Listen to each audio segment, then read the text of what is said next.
Bienvenidos a este nuevo video. En esta oportunidad me presento, mi nombre es Isis Sonli, cumpliendo con una actividad de la Cátedra de Derecho de Obligaciones. Soy estudiante de la Universidad Santa María. En esta oportunidad vamos a abordar el tema de los vicios del consentimiento, como también el tema de las nulidades, nulidad absoluta y nulidad relativa. A continuación podemos establecer primero el artículo 1141 de nuestro Código Civil venezolano, el cual establece las condiciones necesarias requeridas para la existencia del contrato, como lo son el consentimiento, objeto, causa lícita, y podemos establecer también el artículo 1142 del Código Civil venezolano, que dispone o establece que el contrato puede ser anulado por incapacidad de las partes, por vicios en el consentimiento, siendo este el error, el dolo y la violencia. Puede ser probado y demostrado por la parte que impugna el contrato con su consentimiento. No fue legítimamente dado, sino que fue sorprendido por la otra parte contratante. La parte que considere que su consentimiento fue producto de un ocultamiento por parte del otro contratante, este puede solicitar al órgano jurisdiccional la nulidad del contrato cuando se demuestre que dio su consentimiento como consecuencia de una conducta intencional y dolosa de la otra parte. También al haberle ocultado algún elemento esencial para su celebración.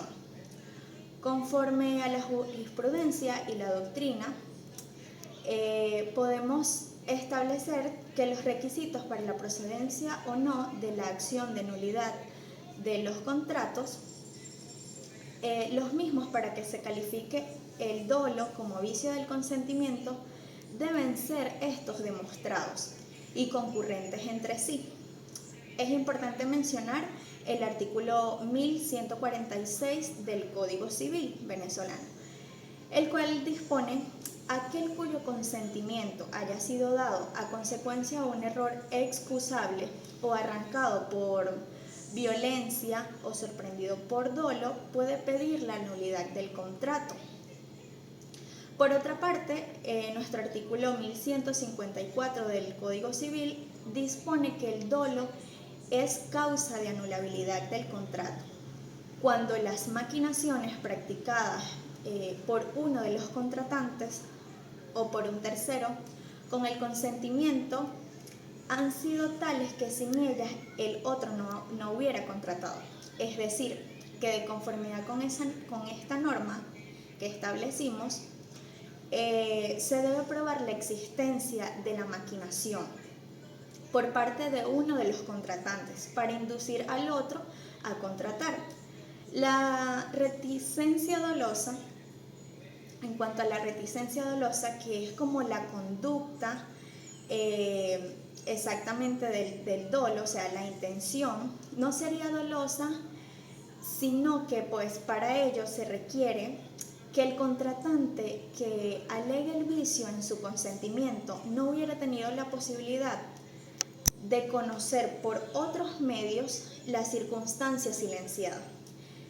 En este sentido, algunos autores como Guillermo Ospina Fernández y Eduardo Ospia Acosta, en su obra Teoría General del Contrato y Negocio Jurídico, año 2005, establecen que el dolo consiste en cualquier maquinación, trampa, artificio o astucia, encaminados a sorprender a la víctima y a provocar su adhesión, bien sea sobre el acto general, bien sea sobre ciertas condiciones de él.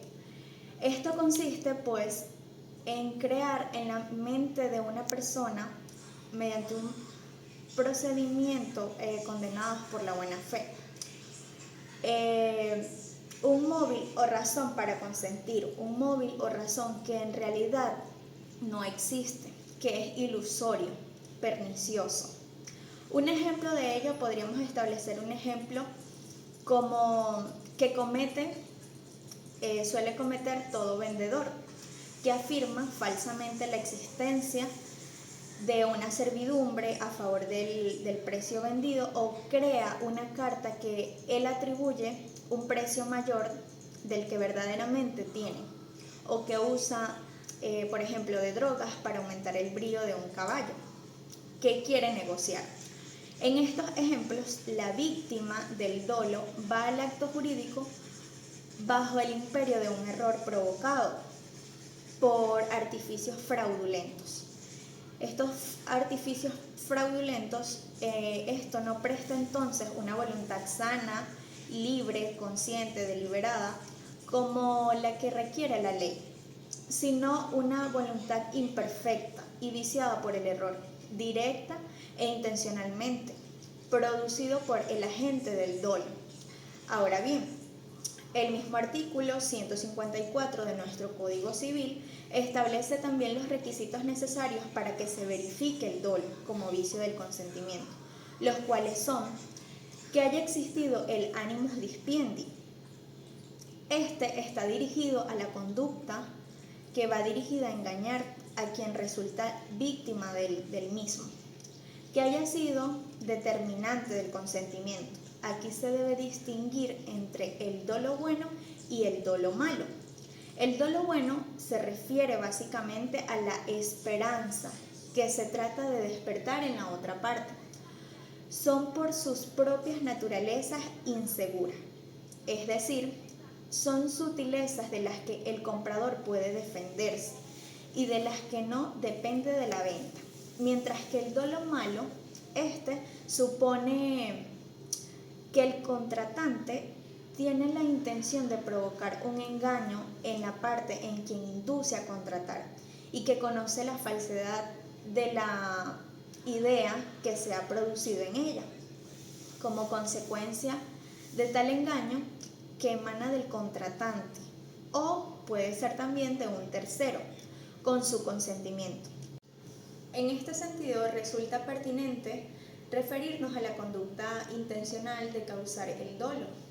Esta es la denominada reticencia dolosa, la que mencionamos anteriormente, la cual, para que se pueda verificar, requiere, en primer lugar, que el otro contratante no hubiera conocido o no hubiera tenido la posibilidad de conocer por otros medios la circunstancia silenciada.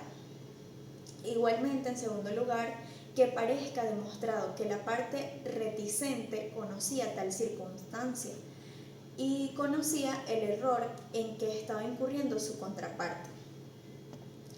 En tercer lugar, que precisamente este error que ignoraba que por ignorancia de la circunstancia silenciada hubiera sido la causa determinante de su asentamiento.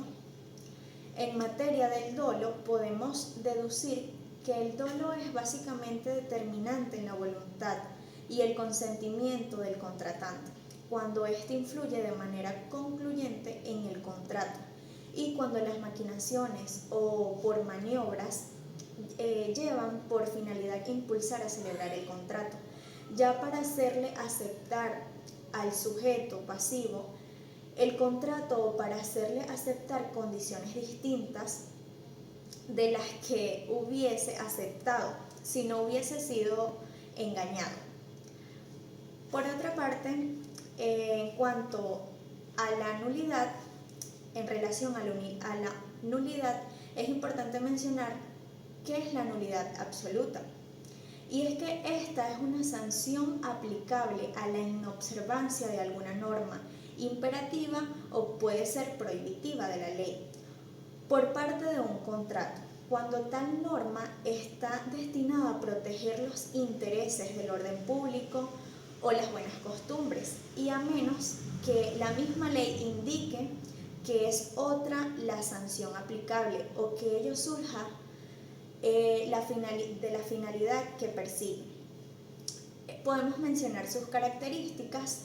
Tenemos que tiende a proteger un interés público cuando nos referimos al orden público.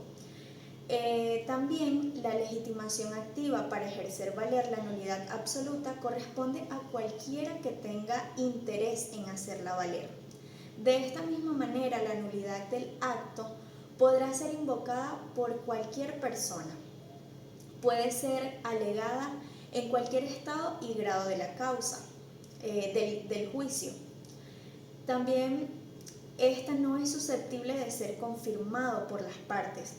Por su parte, la nulidad relativa es esta sanción legal a la inobservancia de alguna norma imperativa o prohibitiva de la ley por parte de los contratantes, cuando esa norma está destinada a proteger los intereses de cualquiera de los contratantes o de cada uno de ellos, a quien la ley ve con especial simpatía, dada la particularidad o la particular circunstancia que se encontraba al contratar. En este sentido, podemos mencionar que la doctrina hace una precisión terminológica de la nulidad. Es una sanción legal que priva de sus efectos normales a un acto jurídico en virtud de una causa originaria, es decir, existente en el momento de su celebración, y existe cuando un contrato no puede producir los efectos atribuidos por las partes y reconocidos por la ley. Esto cuando bien carezca de alguno de los elementos esenciales a su existencia, de los que mencionamos anteriormente, los cuales son consentimiento, objeto o causa, o porque lesione el orden público o las buenas costumbres. En relación a la nulidad absoluta, también es importante mencionar que esta surge como una figura en función de la protección del orden público, lo que habíamos mencionado anteriormente, y tiene como notas específicas también que es imprescriptible. ¿Por qué es imprescriptible? Pues porque los vicios que afectan al contrato no desaparecen con el transcurso del tiempo. Es también insubsanable por confirmación, tal como lo perceptúa, y es pertinente invocar lo establecido en el artículo 1346 de nuestro Código Civil venezolano, que establece la acción para pedir la nulidad de una convención. Esta dura 5 años en la nulidad relativa, salvo disposición especial de la ley. Este tiempo no empieza a correr en caso de violencia, sino desde el día en que ésta ha cesado, desde el día que la violencia ha cesado. En caso de error o de dolo, esto va a empezar a correr desde el día en que han sido descubiertos respecto de los actos de los entredichos o inhabilitados, desde el día en que haya sido alzada la interdicción o la inhabilitación, y respecto a los actos de los menores desde el día de su mayoría. En todo caso, la nulidad puede ser opuesta por aquel que ha sido demandado por la ejecución del contrato. Es importante también mencionar la teoría de las nulidades, pues en ellas encontramos la disertación que hace el autor Eloy Maduro Luyando en su obra Curso de Obligaciones Derecho Civil 3. Este pues nos da luces en cuanto a los tipos de nulidad, que ya mencionamos, nulidad absoluta y nulidad relativa. Podemos, para ampliar un poco más la información en cuanto a este tipo de nulidades, en cuanto a la nulidad absoluta de un contrato cuando no puede producir los efectos atribuidos por las partes, mencionábamos, y reconocidos por la ley, bien porque carezca de los elementos esenciales a su existencia, o porque lesiona el orden público o las buenas costumbres. En la mayoría de los casos, los contratos afectados por nulidad absoluta, ellos violan una norma imperativa o prohibitiva de la ley, destinada a proteger los intereses de orden público o buenas costumbres. Las características ya las hemos mencionado, que son proteger el orden público. Cualquier persona también interesada puede intentar la acción. En cuanto a que un contrato se declare afectado de nulidad absoluta, puede oponer esta nulidad como excepción. La nulidad absoluta ya dijimos que puede ser alegada por las partes en cualquier estado del juicio. El contrato afectado de nulidad absoluta no es susceptible de confirmación. La acción podrá obtener la declaratoria de nulidad absoluta, así como la facultad o poder jurídico de oponerla como excepción. Esta no prescribe nunca. La nulidad absoluta es imprescriptible. Tal afirmación ha sido muy discutida en la doctrina. Hay quienes alegan que la acción para pedir la nulidad prescribe, como toda acción personal a los 10 años. Sin embargo, cabe observar que ha habido un mal planteamiento de este problema, pues debe distinguirse la acción para declarar la nulidad absoluta de las acciones restitutorias que se deriven de la declaratoria de nulidad absoluta. La acción para pedir la declaración de nulidad absoluta, como dijimos anteriormente, es imprescriptible, porque un contrato afectado de nulidad absoluta, ya porque falten los elementos esenciales a su existencia o porque violen normas de orden público y de buenas costumbres. Bien, por otra parte, es importante mencionar que los jueces pueden, en resguardo del orden público, declarar de oficio la nulidad absoluta, que adviertan en algún contrato, siempre que la nulidad aparezca de forma manifiesta, sin necesidad de suplir prueba alguna, y que todas las partes que figuraron en el contrato nulo sean parte en el juicio, a fin de que éstas puedan ejercer su derecho a la defensa, discutiendo a través de los recursos respectivos sobre la nulidad declarada por el juez. Esto es, el juez debe constatar primeramente que verdaderamente existe ese vicio del consentimiento, ya sea error, ya sea el dolo o la violencia. Apenas el juez constate que existen esos vicios del consentimiento, él va a declarar de oficio la nulidad. Con esto finalizo y espero que les haya gustado esta ponencia en cuanto a la nulidad y a los vicios del consentimiento. Muchas gracias.